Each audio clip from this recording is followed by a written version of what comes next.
नमस्कार मित्रों, मैं Chandrashekhar Birthare CSB acting film acting academy Indore से आप सभी का स्वागत करता हूं।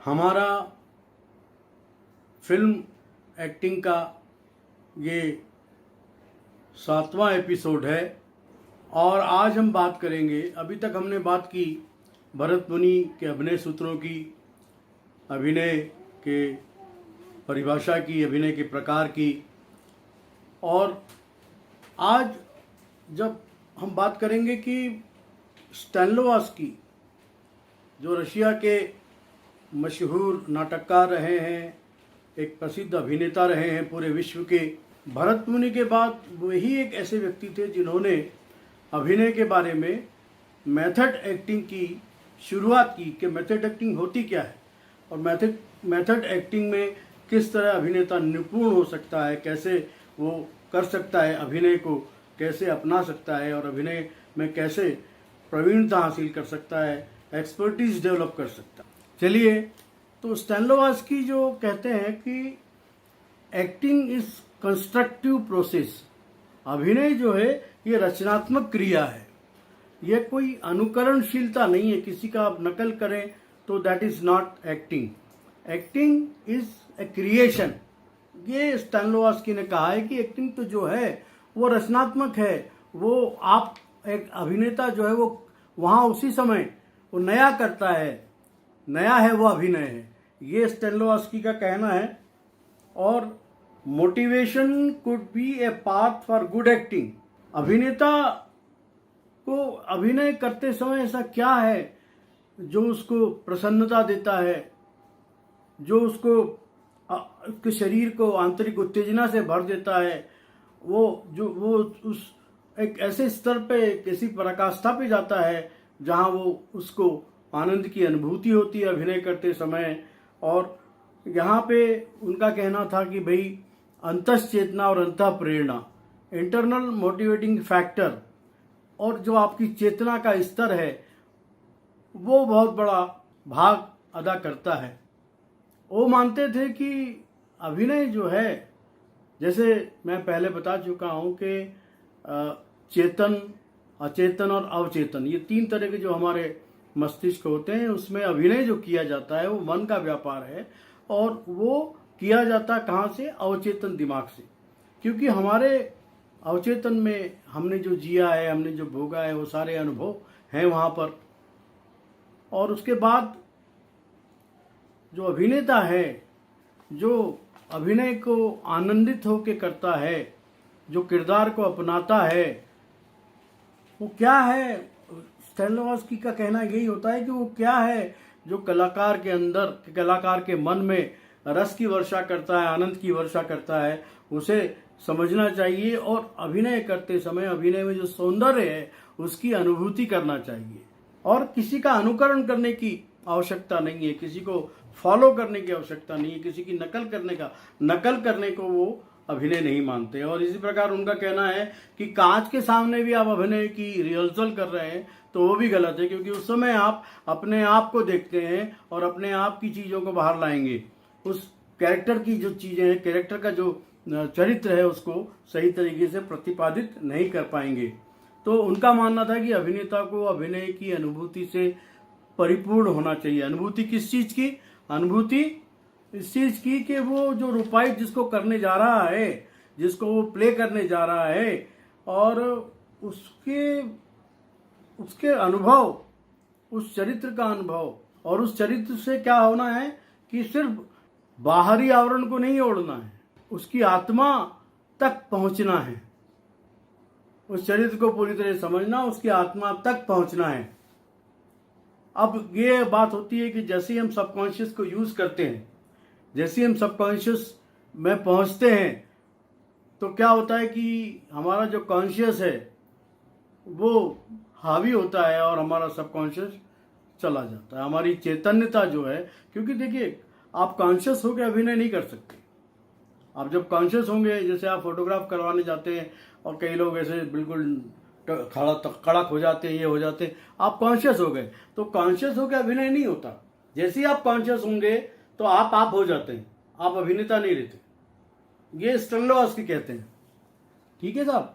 अब इसके बाद चेतना और इच्छा के विषय होते हैं अभिनय जो होता है, और इसके बाद क्या होता है कि जो सबकॉन्शियस है, जो अवचेतन है, वो उसकी जो चेतना है वो एक, जैसे हमने भरत मुनि के उस समय पढ़ा था कि इंद्रियातीत जो होता है, इंद्रियों से जो परे है, वो जो है अवचेतन है, वो है उसी से आपको अभिनय की सारी प्रेरणा, इंटरनल मोटिवेटिंग फैक्टर वगैरह सारी चीजें जो है वो अभिनय की ओर ले जाएंगी आपको। अभिनय में जैसे उन्होंने बताया कि आप किसी की नकल नहीं करें, या पुरानी जो प्रथाएं चली आ रही है कि व्यक्ति मर रहा है तो वो उसका मुंह खुल गया और इस तरह से पुरानी घिटी पिसरी, या मैं तुमसे प्यार करता हूं तो दिल पे हाथ रख के वो अभिनेता कह रहा है मैं दिल से, ये सारी घिसी पिटी जो प्रवृत्तियां हैं, इनको अब स्टेनिलोवस्की ने रबर की स्टैंप बोला कि ये रबर स्टैंप का प्रयोग आप मत करिए, क्योंकि अभिनय में उनका कहना था कि एक ताजगी होना चाहिए, कुछ नया होना चाहिए। भले ही आप किसी नाटक में आपने भूमिका कर रहे हैं और वो भूमिका आपने 100 बार कर चुके हैं और 101वीं बार जब कर रहे हैं तो भी वो 100 बार के जो अभिनय किया था आपने, 100 बार जो रोल किया था, जो प्ले किया था, वो 101वीं बार में अलग होगा, नया होगा, उसमें बहुत सारी चीजें अलग से आ जाएंगी। क्योंकि अवचेतन मन जिसको बोलते हैं हमारा, वो बहुत, उसकी जो डेप्थ है वो बहुत गहरी है, उसको कोई आज तक नाप ही नहीं सका है। तो ये उनका कहना था कि हमारी उपचेतना को रचनात्मक कार्य के लिए सचेष्ट करने की विधि बताई जा सकती है, वो सारी चीजें बताई जा सकती है कि आपकी जो उपचेतना है, जो सबकॉन्शियस है, उसको कैसे जागृत करें, उसको कैसे प्रयोग में लाएं, उसको अभिनय करते समय उसका उपयोग कैसे करें। तो ये सब चीजें हैं कि हमारी उपचेतना को रचनात्मक कार्य के लिए सचेष्ट करने की विशेष तकनीक है। इसके लिए हमें उस सब को छोड़ देना चाहिए जो संपूर्ण अर्थ में प्रकृति के लिए उपचेतन है, और फिर हमें उसमें संलग्न होना चाहिए जो हमारी पहुंच के भीतर है। उपचेतना अंतः प्रेरणा स्वाभाविक तरीके से हमारे अभिनय में प्रवेश करती है। वह भी सत्य है कि उपचेतना और अंतः प्रेरणा स्वाभाविकता से हमारे अभिनय में प्रवेश कर जाती है।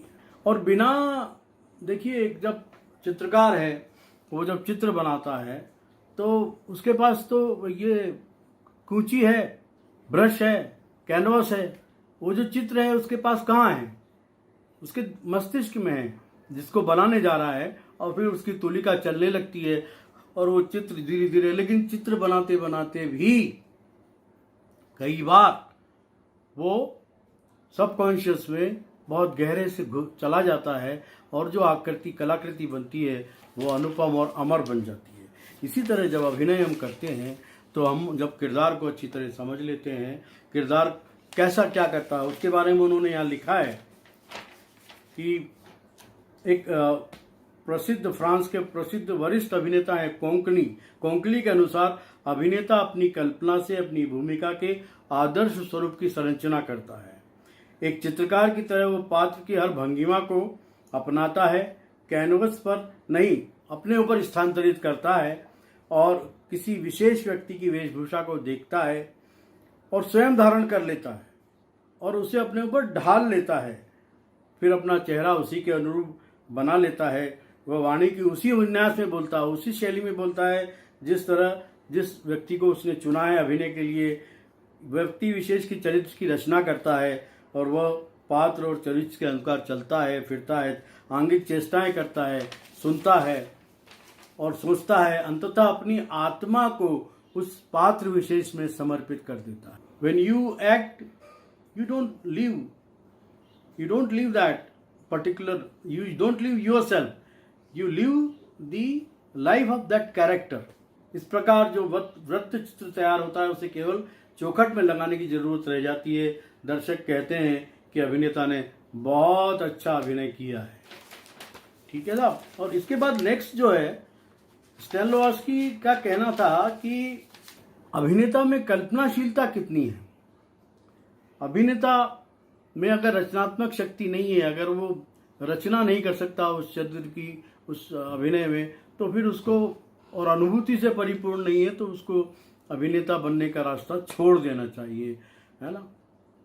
जब अभिनेता किरदार में डूबकर पूरी गहराई और समर्पण के साथ अभिनय करता है तो कई बार ऐसे एकल क्षण भी आते हैं जब दर्शकों को अपने अप्रतिम अभिनय से आह्लादित कर देता है।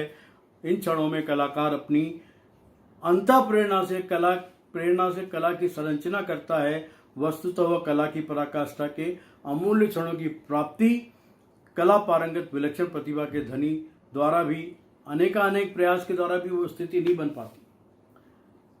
कई बार देखिए, एक बात मैं बार बार बोलता हूँ, एक सन्यासी जो 10 साल तपस्या करता है और उसके बाद जो उसको समाधि के समय जो क्षण काय के उपलब्ध होते हैं, ईश्वर से साक्षात्कार के या स्वयं के सेल्फ साक्षात्कार के जो क्षण उपलब्ध होते हैं, वही क्षण अभिनय करते समय, नृत्य करते समय, चित्र बनाते समय एक अभिनेता बहुत उस अभिनय में डूबकर गहराई से उस चीज में समर्पण करके प्राप्त कर सकता है, वो एकल क्षण। अब ये स्टेनोग्राफी कहना है कि बड़ी मुश्किल से वो स्थिति आती है। कई बार, 1000 बार आपने उस नाटक के पात्र को निभाया, लेकिन उस 1000 बार में से 1 या 2 बार ऐसी स्थिति बनेगी जब आप अपने आप से मुक्त होके, हो सकता है उस किरदार से भी मुक्त हो जाएं और कला की पराकाष्ठा पे पहुंच जाएं और वो आनंद अनुभव करें। वो बताते हैं कि ऐसा स्थिति में पहुंचने के लिए प्रकृति की सहायता के साथ साथ भली प्रकार कार्यान्वित मनोवैज्ञानिक तकनीक और उचित सुमेधा, भौतिक तथा सुरक्षित स्नायु ऊर्जा भी चाहिए। अतः अभिनेता को स्वस्थ होना चाहिए। मतलब अभिनेता जो है वो उसका पूरे शरीर जो है वो स्वस्थ होना चाहिए, उसकी जो मानसिक स्थिति से ठीक होना चाहिए और उसके साथ साथ उसकी शारीरिक स्थिति भी सुदृढ़ होना चाहिए, तभी वह अच्छा अभिनय कर सकता है। एक और बात बताते हैं कि अभिनय में कलाकार बाहरी स्वरूप के प्रदर्शन मात्र के लिए मूल चरित्र की भूमिका में जीता है। एक बार जब वह अपने अभिष्ट को प्राप्त कर लेता है तो फिर उसे आंगिक चेष्टाओं के माध्यम से प्रदर्शित करने लगता है। मूल चरित्र में जीना उसके लिए प्रदर्शन की तैयारी मात्र के लिए होता है। इस प्रकार के प्रदर्शन में रचनात्मकता के स्थान पर अनुकरणशीलता प्रवृत्ति के कारण अनेक बार गलतियां हो जाती हैं। जब तक हम उस किरदार की सारी, उसका पास्ट, उसका प्रेजेंट, उसका भूत, वो कहाँ से आया, उसको कहाँ जाना है, वो वर्तमान में क्या कर रहा है और क्यों कर रहा है, ये 5 सवाल हम पूछना चाहिए हमें, कब, कहाँ, क्यों, कैसे। जैसे हम अपने आप से सवाल पूछेंगे, एक अभिनेता अपने आप से सवाल पूछेगा, उसको सारी चीजें सामने आ जाएंगी। अभिनेता जिस चरित्र को निभा रहा है उसका बैकग्राउंड क्या है, उसके परिवार में क्या क्या स्थितियां हैं, सारी चीजों को, भले ही उसका रोल छोटा हो लेकिन उसको समझना पड़ेगा, तभी वो अच्छी तरह से वो कर पाएगा अभिनय। अभिनेता, जैसे मैंने बताया कि दर्पण के सामने नहीं करना चाहिए, स्टेनोग्राफी के खिलाफ थे कि अभिनेता दर्पण के सामने खड़ा होता तो मूल चरित्र के अंतरंग जीवन को छोड़कर अपनी अंतश्चेतना की उपेक्षा करता हुआ चरित्र को पूरी तरह नहीं निभा पाता। इसलिए उनका कहना है कि अभिनय में प्राकृतिक स्वाभाविकता होना चाहिए और अनुसरण किसी का नहीं करें। आप क्या करें कि उसको गहन चिंतन करें, चिंतन के बाद उस स्थिति को आप पहुंचे। तो ये स्टेनोग्राफी का कहना है कि भाई जो एक्टिंग है, it's a constructive art. Acting is constructive art. आप रच रहे हैं, उसको नया रच रहे हैं जब आप एक्टिंग कर रहे हैं। अब यहाँ पे एक और बात बड़ी विषमता वाली आ जाती है कि जब आप फिल्मों के लिए एक्ट करते हैं तो फिल्मों में तो दृश्यों के हिसाब से, लोकेशन के हिसाब से अलग अलग सीन्स होते हैं। अलग अलग सीन, कोई दुख से भरा सीन है, कोई हास्य रस का सीन है, कोई शोक रस का सीन है, वो सारे सीनों को, और फिर उसके बाद एक अभिनेता हो सकता है कई फिल्मों में काम कर रहा हो तो उसके लिए बड़ा डिफिकल्ट हो जाता है। तो इसलिए फिल्मों में काम करना ज़्यादा मुश्किल है बजाय नाटक के।